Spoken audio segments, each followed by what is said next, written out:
I always knew that I wanted to be a journalist or a TV host from a very young age.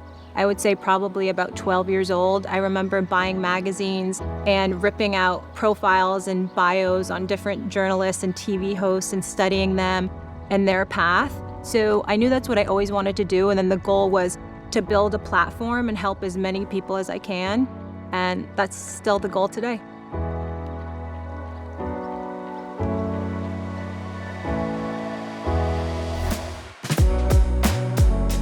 There's many times when I've doubted myself and still doubt myself. In those moments, that's when you really have to sit down and be quiet and have a conversation with yourself and just say, okay, what are we going to do here?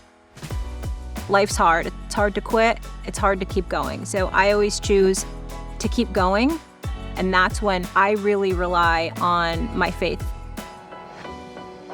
My favorite time at work is either when I'm on set with the guys and we're just cracking jokes on each other, having a good time, also interviewing.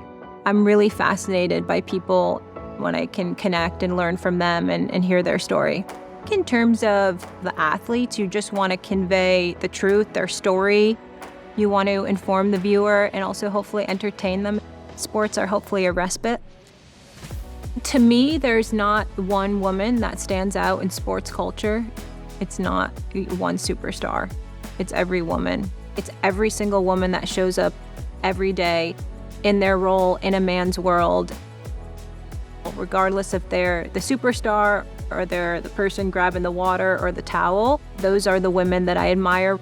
We're all part of that team. We're better and stronger together, and that's the lens through which I see everything. My name is Molly Qerim, and I'm the host of First Take on ESPN.